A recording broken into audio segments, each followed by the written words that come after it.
Good evening, and thank you for joining us for our Wednesday night Bible study brought to you by First Baptist Church of Jasper, Indiana. Uh, we are presently not having any in-house gathering for our Wednesday night studies, so we're doing a live stream of our Bible studies beginning tonight, and we're beginning our study tonight in the book of Esther, and we'll be going through that for several weeks, so hopefully you can join us and be a part of this study. So just grab your cup of coffee, sit back, and get a Bible and a notepad and turn to the book of Esther in your Bible, and we'll get started here in just a moment. I'm going to begin with a time of prayer.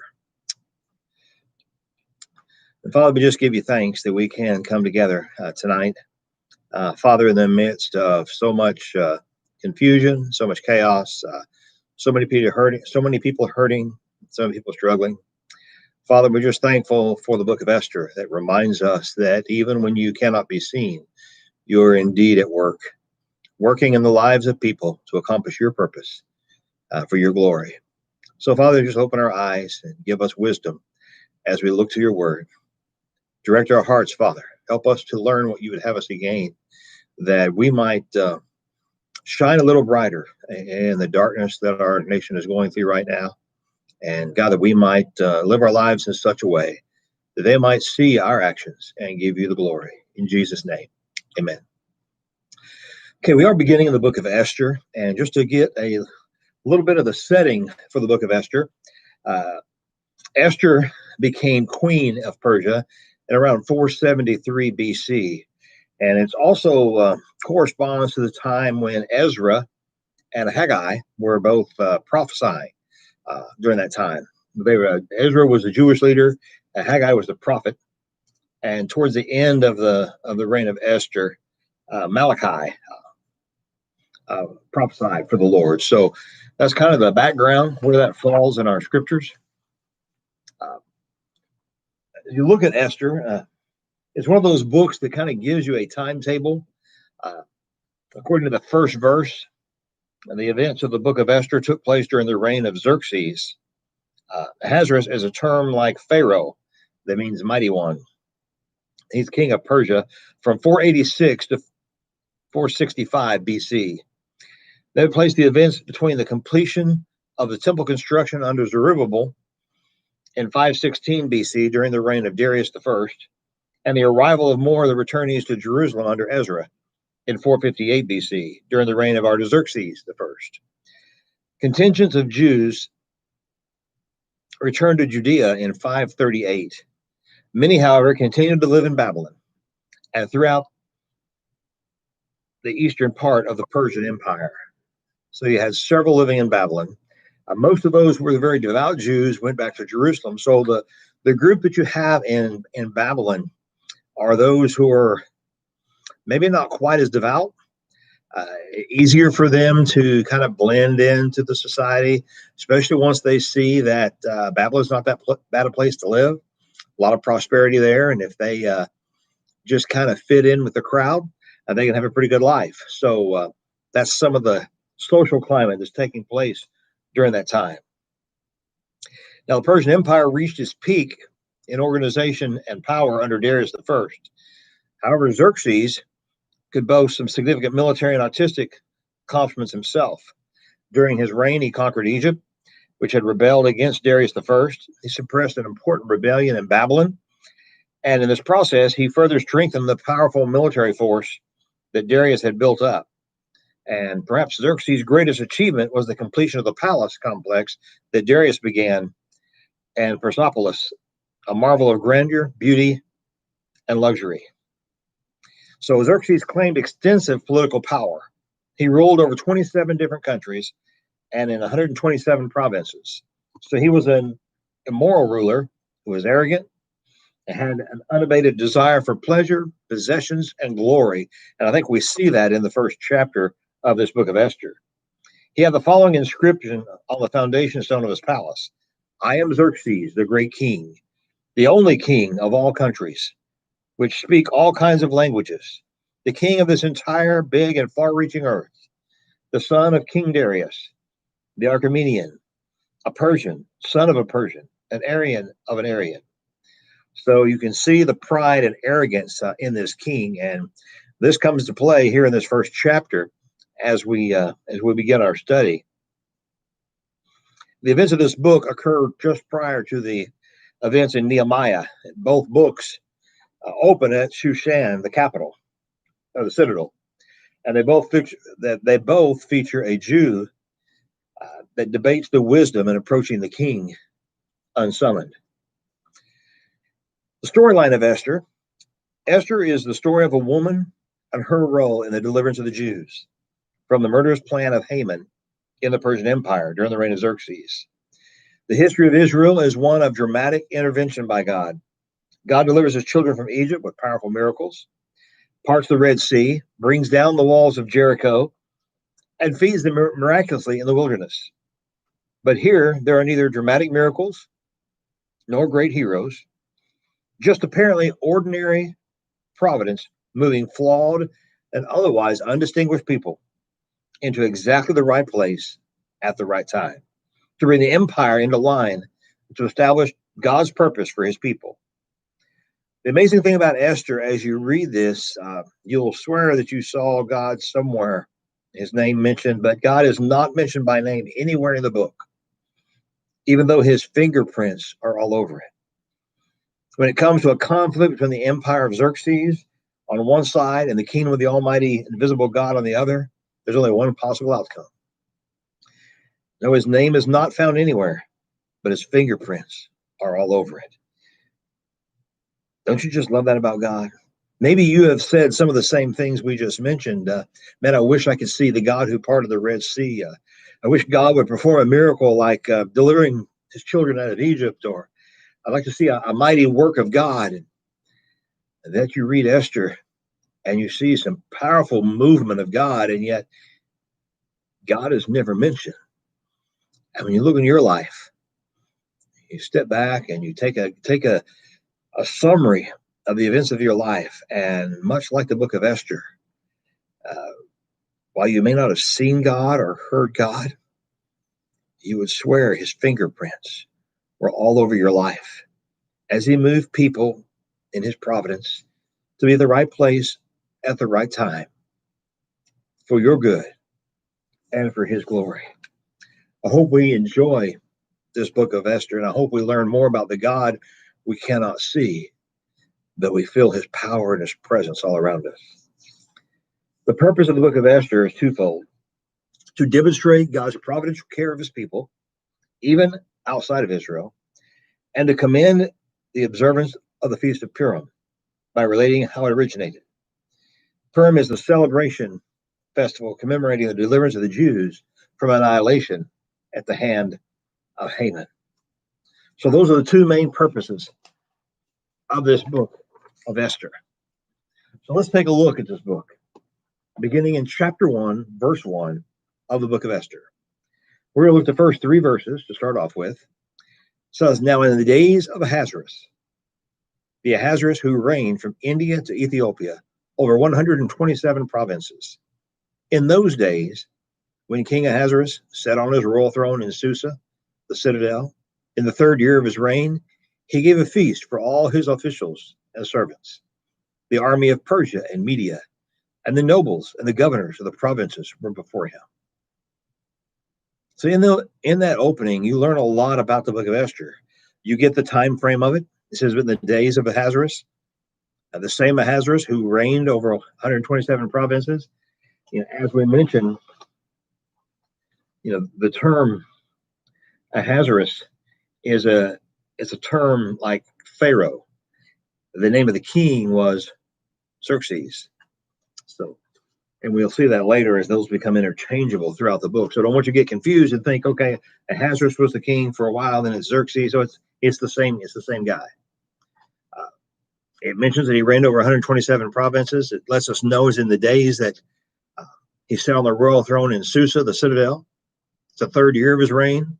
So you can go back to historical documents and records and find exactly about the time frame of this, which is why we placed it during the same time when Ezra was one of the Jewish leaders, and Haggai was prophesying, and right before Nehemiah came on the scene.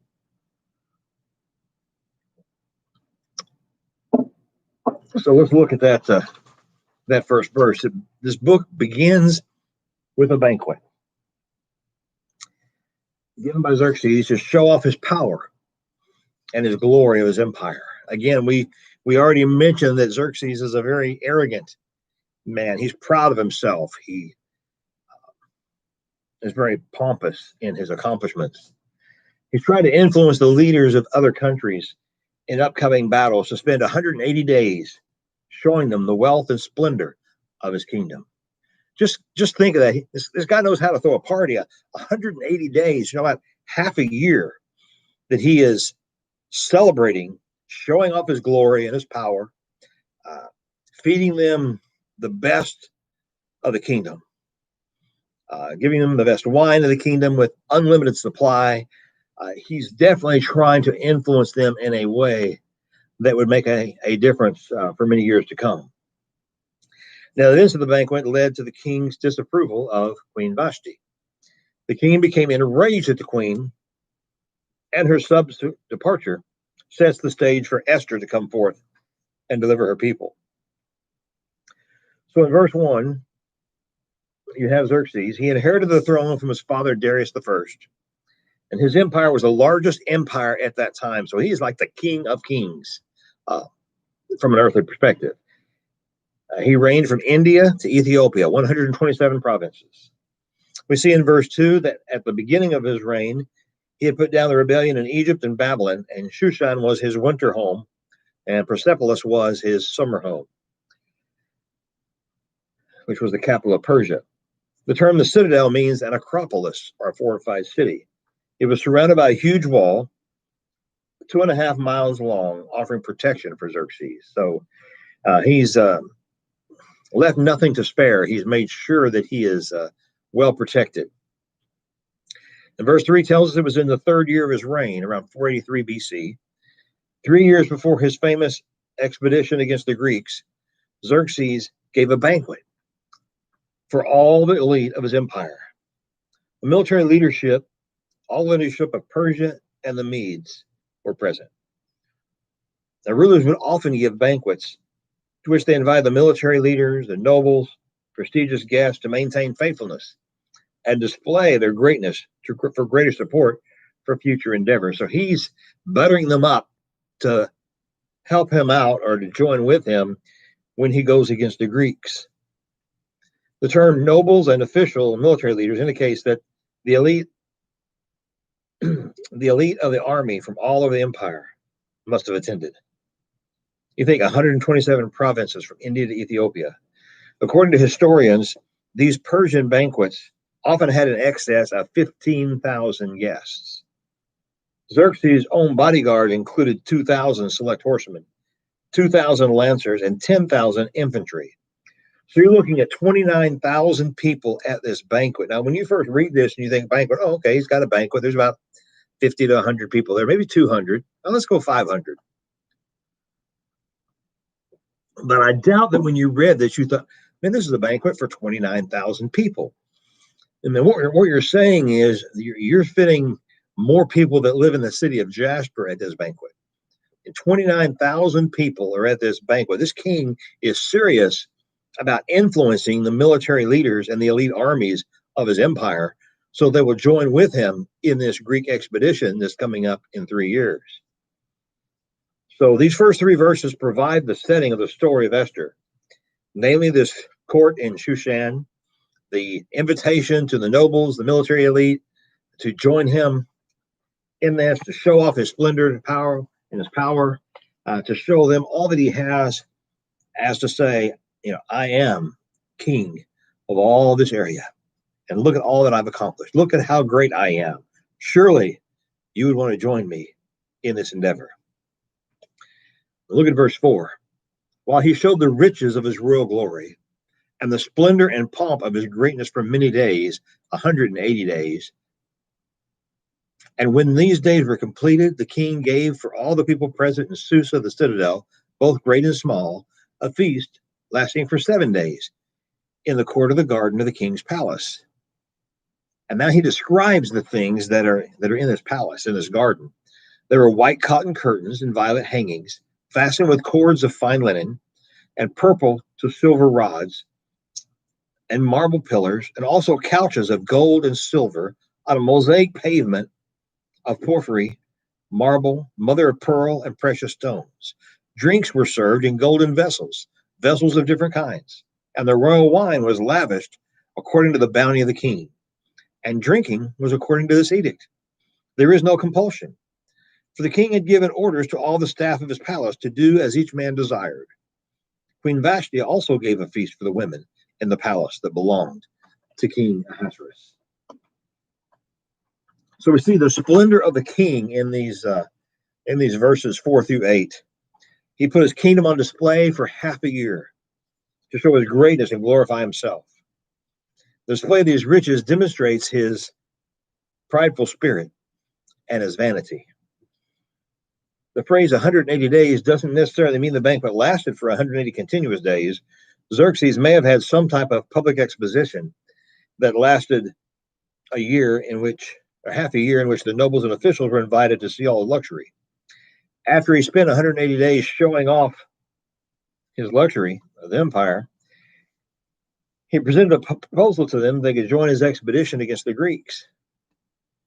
And when these days were completed, you see the phrase, when the 180 days of showing off his glory were completed, the king gave a 7-day feast or banquet in which they could indulge in luxurious food and wine. So after the 180 days, whatever that took place, showing off his glory and his pomp, when this was completed, he then threw a feast for 7 days. Again, 39,000 people. You're talking about a huge crowd. Or 29,000 people. So these verses then in verses 6 through 7 show the dazzling luxury of the palace. The court in the garden of the king's palace was more luxurious than most of the elite military leaders had ever seen. The floors were made of a mosaic alabaster, turquoise, and marble. The drinks were served in golden vessels, and each one was unique. The wine was served in abundance. It says lavishly. It's the same word that's used in Ephesians, where it says that God has lavished us with his grace. It's almost the term of an endless supply. And the king continued to display his generosity and his glory.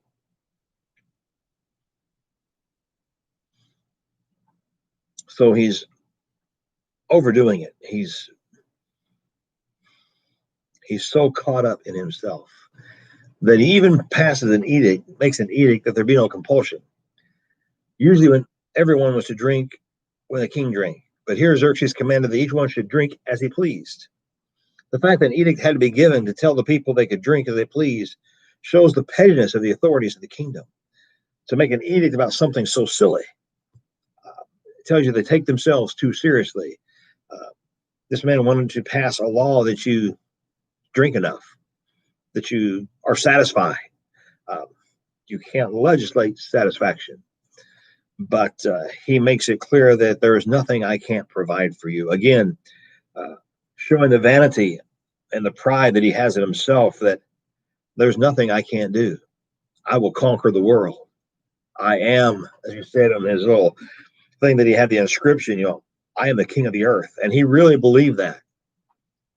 And he tries to impress that upon these elite who have come. So through these 8 verses, you see the vanity of Xerxes demonstrated.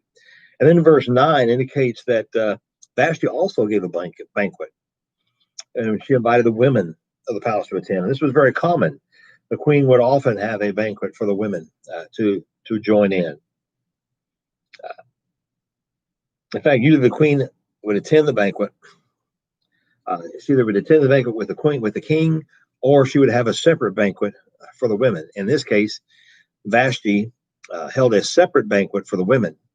Some scholars have wondered if this indicates that there was some friction already between the king and Vashti. That may or may not be the case. Many of the queens would often join the banquet with the king. So whether it was her normal routine to join him, or if she had already made a custom of having a separate banquet for the women during these type of engagements, we don't know for sure. But we can't read too much into it and think that there's already an issue. We know there is an issue, and the issue is the king is full of himself. And this is going to get him in trouble here in a few minutes.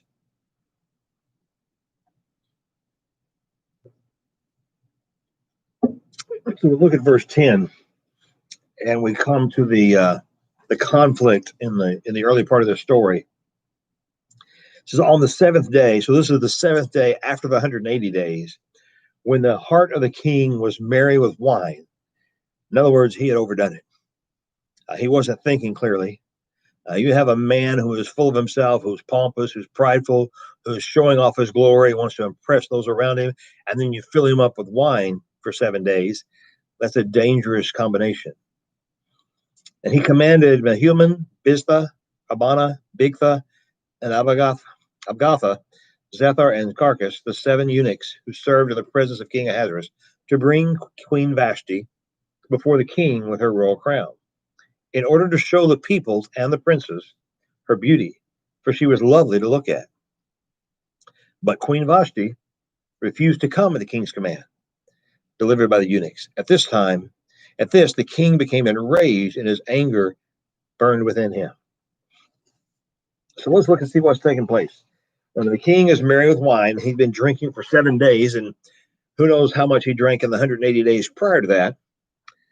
And so he calls upon the 7 eunuchs to go and get Vashti and bring her to the palace garden where he's at.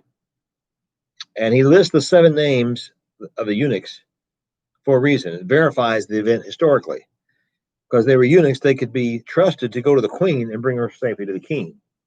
So you go back in the records, you can find out who the eunuchs were in King Ahasuerus' kingdom, and you can verify this story historically. So they go to get the queen, and the queen refuses to come at the king's command. Now we know from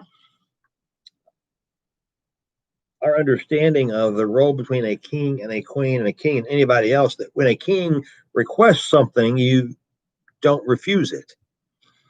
But the queen refused to come. She no doubt knew what it would be like to appear before a crowd of drunken men for their enjoyment. Notice this, that the king wanted her to come to show her beauty to the people and the officials. Now, we don't know what that entails, but we know that he wanted her to come as an object of desire to these men who were drunken. In other words, he was wanting to hold up his trophy wife and say, look how beautiful my wife is, which was only going to bring out lust in these guys. And so it was a very selfish thing to do, and one that showed that he did not respect the queen at all. And she sensed this and refused to come. Of course, the king became furious with anger. You take a very prideful and pompous man and refuse him, and the anger is going to build up, and especially if it's the queen who refuses him. Whether he was afraid, whether he was angry because she refused his whims or because she refused a formal command in front of officials and made him look bad, either way, he was embarrassed, and this was a serious offense that could lead to her death because you just don't say no to the king. So Vashti to be commended for her courage, but her dignity was more important than her position in the palace. She wasn't going to be used as a sex symbol by the king. So then in verse 13, the king gathers with his men. He calls his council together. So the king said to the wise men who knew the times, for this was the king's procedure toward all who were versed in law and judgment. The men next to him being Kashina, Shethar, Admatha, Tarshish, Merez, Marsina, and Memicon, the 7 princes of Persia and Media, who saw the king's face and sat first in the kingdom. According to the law, what is to be done to Queen Vashti, because she has not performed the command of King Ahasuerus delivered by the eunuchs? Then Memicon said in the presence of the king and the officials, not only against the king has Queen Vashti done wrong, but also against all the officials and all the people who are in the provinces of King Ahasuerus. For the queen's behavior will be made known to all women, causing them to look at their husbands with contempt, since they will say, King Ahasuerus commanded Queen Vashti to be brought before him, and she did not come. This very day, the noble women of Persia and Media who have heard of the queen's behavior will say the same to all the king's officials, and there will be contempt and wrath in plenty. So these guys are giving wise counsel to King Ahasuerus. As they hear this story, they see the king's face. They know he's embarrassed. They know he's angry. And they say, dude, it's not just an attack against you, but now our wives aren't going to listen to us because your wife didn't listen to you. So you're making it bad for all of us. They were afraid that word would get out, and word will get out, that Queen Vashti refused the king, and nothing was done about it. And so if that happens, then our wives will refuse us. So this is going to change everything in the kingdom. This is how serious it is. So he plays on the king's rage to make certain that this statement justifies the king's rage, as well as the action that he will take to vindicate the king. So in verse 18, Memucan uses the word all to indicate that this act of Vashti will lead to total domestic collapse if left unchecked. In other words, this is not just an in-house issue, King Ahasuerus. What she has done will now affect everybody. So he really blows it up to get the king to act into it. So let's pick up at verse 19. If it please the king, these are his advisors again, let a royal order go out from him, and let it be written among the laws of the Persians and the Medes, so that it may not be repealed, that Vashti is never again to come before King Ahasuerus. And let the king give her royal position to another who is better than she. So when the decree made by the king is proclaimed throughout all his kingdom, for it is vast, all women will give honor to their husbands now, high and low alike. This advice pleased the king and the princes, and the king did as Memucan proposed. He sent letters to all the royal provinces, to every province in his own script, and to every people in its own language, that every man be master in his own household, and speak according to the language of his people. So the absolute authority of the Persian king is expressed in laws which, once written, may not be repealed. A royal decree is made that states that Vashti may never again appear before the king. She was basically placed in exile. She would remain in Persia, but she would never again appear before the king. Not only would she be exiled, but she was going to be replaced. In fact, a decree was made to begin looking for someone who's better than she was. Read, obedient. Vashti was beautiful and possessed great dignity. It'd be hard to find someone better. What they're really looking for is someone who will do exactly what they say. Note the subtle ironies that the author communicates in this story. The king of a huge empire is humiliated by his queen. In a fit of rage, he appeals to his counselors and makes a decree that makes him look like a fool. The biblical author knew the weakness of a human king and officials. The author had faith in a God who, as king and Lord of the universe, is above all forms of whimsical leadership. The whole premise of this was that the king didn't want this to get out, that Vashti refused him. But now, by ordering this royal decree that cannot be altered, he's letting the whole province know, all 127 provinces, that Vashti refused him. So this issue that happened between the king and the queen that he wants to quell, now he has made it known to everyone. So this king who claims to be king of the earth can't even control his own household. And the weakness of the king is shown in the anger that he expresses and the edict that he signs without giving it careful consternation. So the decree is sent out to all the king's provinces, each province, every people in their own language. The king wanted to make sure that all the members of every family in each province and all the empire understood the decree. So the kingdom is in a mess, on the verge of a new military engagement with the Greeks. And it appears the empire is being run by an adolescent boy who didn't get his way. One wonders, where is God in this, and how will this fit in the great plan of redemption? If we stay tuned, we'll learn just how God uses this in his great plan of redemption to preserve the Jews and therefore preserve the line of Christ and therefore make it possible for the Christ child to be born in Bethlehem, to be raised in a godly home, to live a sinless life, to offer himself as a ransom for many, and to be raised victoriously as King of Kings and Lord of Lords. We stay tuned, we'll learn that God has been busy in Persia all along, lining everything up for his glory, just like in your life today.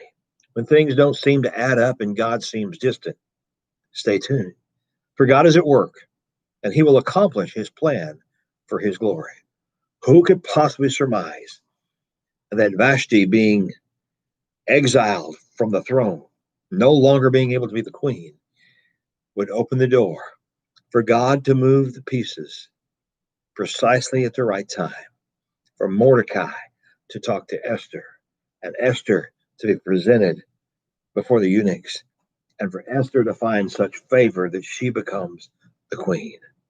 Only in God's plan could the Persian Empire embrace a Jewish queen who would end up preserving the Jewish people. Maybe in your life, it seems like God is silent. Maybe he doesn't answer when you pray. Maybe you don't see him at work in your difficulties. But just like in this book of Esther, while we're fretting in the darkness, God is at work. Even when we don't see him working, God is at work, moving the pieces of our life to just the right place at just the right time for his purpose, for his glory, and for your good. We are ending the first chapter of this book of Esther. We must stay tuned to see how God works in the same way. Whatever you're struggling with tonight, whatever darkness you're going through, whatever heartache, whatever disappointment, it's just the first chapter. Stay tuned. God is at work, and he will shine a light in the darkness. Join us next week as we continue in chapter 2 of the book of Esther. Have a great night.